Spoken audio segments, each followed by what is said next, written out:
If you know how to do J and L cuts, you're more than qualified to have clients paying for you on a consistent basis. But even though you know how to do cool transitions and sound design, you're having a hard time landing customers. You're thinking about switching to copywriting, to drop shipping, but I'm telling you, don't. Around 2019, I started my own graphic design business that now sits around 16,000 followers. To spare you from countless mistakes I went through, I'll share with you my whole process on how I actually get clients as a video editor. My goal is to share with you what makes a video editor, what services I provide, and how I actually get clients. Any questions will be answered in the comments.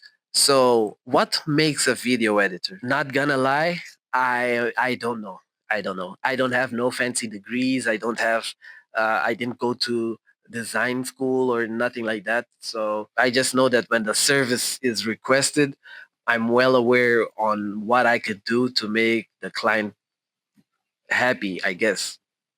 Pause. In the beginning, I actually just started with graphic design when I started trademark engineer in around 2018, 19. I was actually just centered around graphic design, doing brand identity, images, vectors, and illustrations, stuff like that, and not really inclined into video editing. Around 2024, that people started requesting me to make some videos for them, for pamphlets, for parties, and for actual products they wanted to advertise on like Facebook and Instagram and stuff like that.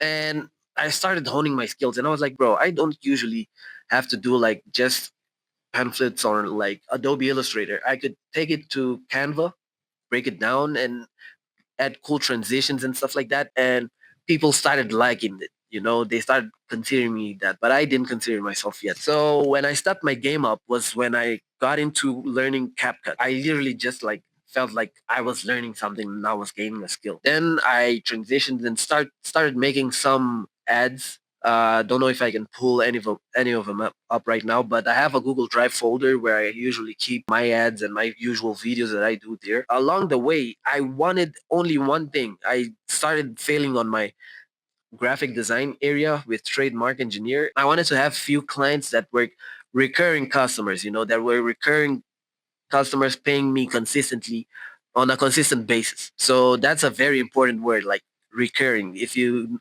can manage to have recurring customers, you have cracked the code. That's what I was aiming for. So I didn't have experience. I didn't actually have editing skills at the time. I didn't even know what were formats and none of that.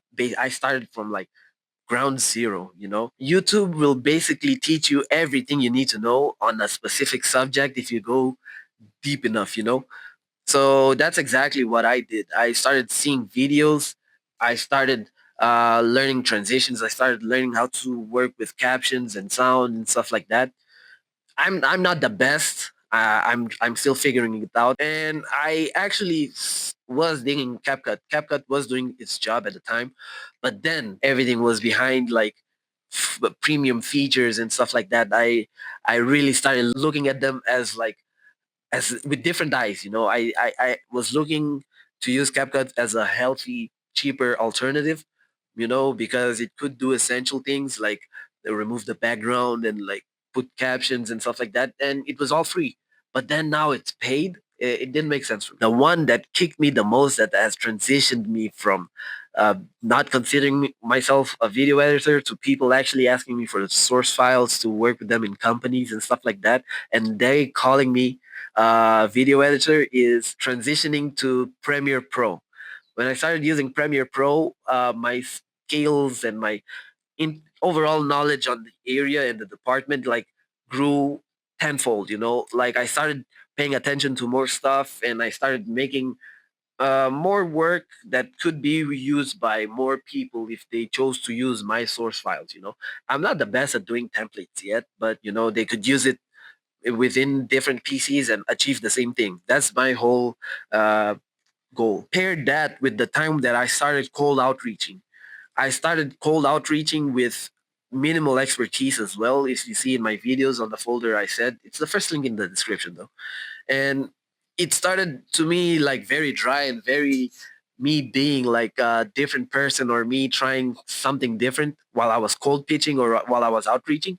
But then I grew accustomed to it, and slowly but steadily I started unshedding my skin and being my true self behind the camera when I'm talking to the client. And paired that with occasionally posting some of my work, they started getting like hooked to it. They started getting accustomed to it. And I won't lie, sometimes it's just one view, bro. Like it's just that. Sometimes you might get a video with like 30 views, 40, but like one guy can actually see the video and be like, "Oh, damn, bro. He's the guy. Like he's the one." And then all of a sudden you are a video editor. So hopefully that answers the question, bro, because that's what I consider a video editor to be.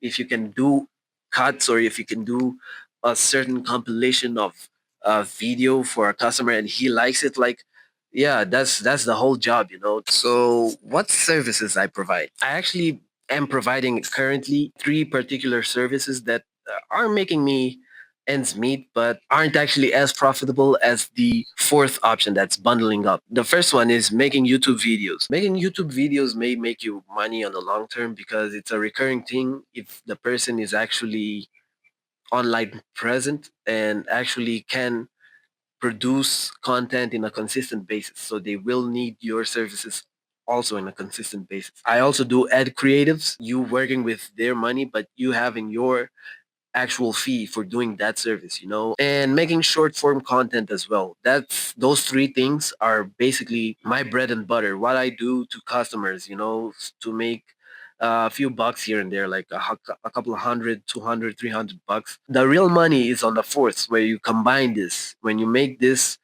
a bundle where you can provide ad creatives and provide like short form content into one, for example, like you could do a package with both and be making a bit more money overall, you know, more service, more money, more quality. If you bundle it up with making YouTube videos as well, then it snowballs into something even bigger. So now that you have a basic idea of the services I provide, let me tell you a bit about how I actually get my clients.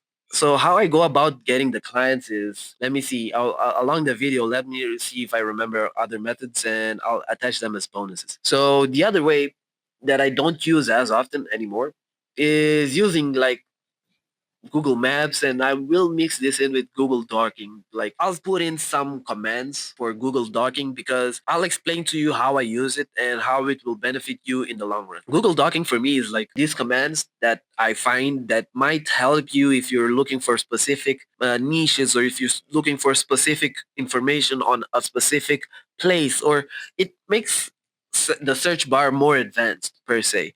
It gives you more precision on what you search, and it overall is a more efficient way to actually search for stuff in the internet. I would put the niche within the search bar. I would actually have the site that I would want to search for, if it's LinkedIn, if it's Facebook, if it's YouTube, if it's Facebook. It works with everything basically, I guess. I usually did it more with Instagram. It only shows you results for that particular thing. So that's a method you should look out for. The word of mouth, you know, when you do work as well, you know, that's, I'll tell you one of the benefits of actually cold pitching and sending your work beforehand. When people receive your efforts and your work, they actually gain some type of like a parasocial bond with you. You know, they can actually vouch for you for other people. They could be more inclined to say like, bro, I don't need you like right now, but yeah, we'll see like in the future.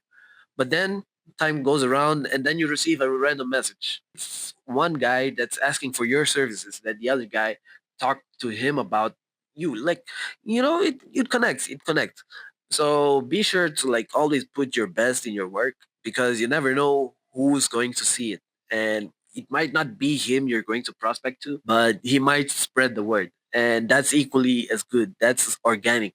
And that's the best way to make money because the deals might be higher and they won't bat an eye for the offer. You get on YouTube, you find if you're using two accounts and you have one account for like memes and stuff like that, or you watch funny videos and stuff like that, you must have another account that you do uh, have for like a particular purpose that's like constructive content. What I do is that when I'm in my goofy side of the internet, I actually have found some clients to work with and am actually using that one as well in to find clients in a specific niche or a different niche. But this one is more often, I find one or two every other day, and I just DM them when I find them because I don't find them as frequently. But and it adds up, bro. It adds up. I actually end up finding myself having to respond like 4 DMs of people asking me like, yeah, yeah, man, you can send over the video. I'd like to see the videos you edited for me. 2 videos for each, so 8 videos I have to produce, and it sometimes becomes overwhelming. But that's how it works. It's an odds game, and it's not guaranteed that you will land a job. Most times you will do edits and they won't actually be as they intended or they want, but yeah, you just are getting the knowledge, you're getting the expertise, and you doing that makes you understand that you have to have templates, you have to have stuff that makes your work easier when you have to produce it. I actually documented the most of my process in this folder right here.